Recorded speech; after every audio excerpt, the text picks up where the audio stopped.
Hi అండి. అందరికీ నమస్కారం. కాంట్రాక్ట్ ఔట్‌సోర్సింగ్ ఉద్యోగులకు సంబంధించి ఒక ముఖ్య సమాచారం అయితే వచ్చింది. పారిశ్రామిక అభివృద్ధి రాష్ట్రంలో జోరుగా సాగుతుందని ప్రభుత్వం డంకా బజాయిస్తుంది. కొత్త కర్మాగారాలు, పరిశ్రమలు, సంస్థలు ఇదిగో వస్తున్నాయని చెబుతున్నారు. వారు చెప్పే గణాంకాలు అభివృద్ధిని చాటుతున్నాయి. కానీ ఈ అభివృద్ధికి మూల స్తంభాలైన కార్మికుల పరిస్థితి మాత్రం ఆగమ్య గోచరంగా మిగిలిపోతుంది. వీరిని ఆదుకోవాలన్న సోయి ప్రభుత్వాలకు విషమంతైనా లేకపోవడం బాధాకరం. రాష్ట్రంలో సుమారు 10,368 పరిశ్రమలున్నాయి. వీటిల్లో వేలాది మంది కార్మికులు పనిచేస్తున్నారు. 83% మంది contract, fixed term, apprentice, NAPS, నాక్స్, మీమ్స్, అసోసియేటెడ్, క్యాజువల్ తదితర పేర్లతో వీరు పనిచేస్తున్నారు. వీటిల్లో 17% మంది మాత్రమే శాశ్వత ఉద్యోగులు ఉన్నారు. వీరికి ఉపాధి భద్రత లేదు. సామాజిక భద్రత అంటే ఏంటో తెలీదు. వీరే రాష్ట్రాల స్థూల ఉత్పత్తిలో 65% వాటా వీరిదే.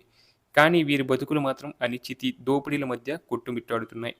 కాంట్రాక్ట్, ఫిక్స్డ్ టెర్మ్ కార్మికులకు ఈఎస్ఐ, పీఎఫ్, బోనస్, గ్రాట్యుటీ సెలవులు, చట్టబద్ధ హక్కులు ఇవ్వడానికి యజమాన్యాలు నిరాకరిస్తున్నాయి. పర్మనెంట్ కార్మికులకు షిఫ్ట్ రిలీవర్లుగా వీరు పనిచేస్తున్నారు. అప్రెంటిస్లు, నిమ్లు, నాట్సంక్టీకి వారికి కేవలం స్టైఫండ్ ఇచ్చి చేతులు దులుపుకుంటున్నారు. మొత్తం కార్మికుల్లో 58% మందికి ఎలాంటి నియామక పత్రాలు లేవు. 54% మందికి ఎలాంటి సామాజిక భద్రతా ప్రమాణాలు అందుబాటులో లేవు. ప్రమాదకరమైన పరిశ్రమల్లో సరైన భద్రతా సౌకర్యాలు కల్పించకపోవడం వల్ల ప్రమాదాలకు గురవుతున్నారు. ఆ కోవాలోనే సంగారెడ్డి జిల్లాలో సిగాచి పరిశ్రమలో జరిగిన ప్రమాదం. 54 మంది కార్మికుల ప్రాణాలు గాలిలో కలిసిపోయాయి. ఇలా ఏదో ఒక ప్రాంతంలో ఎక్కడో ఒక చోట ప్రమాదాలు జరుగుతూనే ఉన్నాయి. ప్రభుత్వ, ప్రైవేటు రంగాల్లో రకరకాల పేర్లతో ఎంతోమంది నియమితులవుతున్నారు. సుప్రీంకోర్టు గుర్తించిన విధంగా తాత్కాలిక అని టేబుల్‌ను శాశ్వత పని కోసం దుర్వినియోగం చేస్తున్నారు.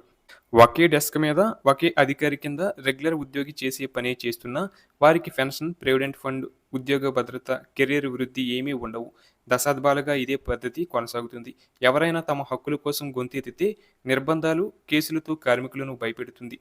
అలాగే 2025 నవంబర్ 21న అమల్లోకి వచ్చిన 4 కొత్త లేబర్ కోడ్లు వేతనాలు, పారిశ్రామిక సంబంధాలు, సామాజిక భద్రత, వృత్తిపరమైన భద్రత వీటిని సంస్కరణలుగా పిలుస్తున్నారు. కానీ వీటిలోని కొన్ని నిబంధనలు కార్మికులకు మరింత ప్రమాదకరంగా మారుతున్నాయి. ఫిక్స్డ్ టెర్మ్ ఎంప్లాయీస్‌ను చట్టబద్ధం చేశారు. నిర్ణీత కాలానికి ఉద్యోగం ఇవ్వడం ఇప్పుడు సాధారణ పద్ధతిగా మారుతుంది.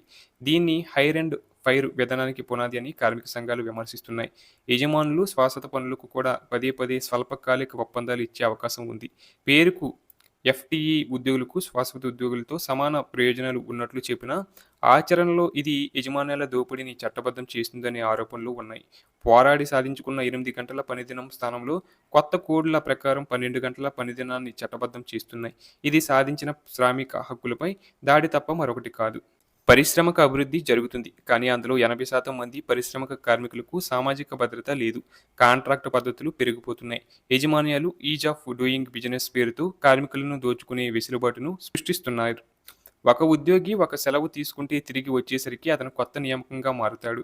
అతని సామాజిక భద్రతా ప్రయోజనాలు అన్నీ రీసెట్ అవుతాయి. ఇది ఎంతటి క్రూరమైన దోపిడీయో అర్థం చేసుకోవచ్చు.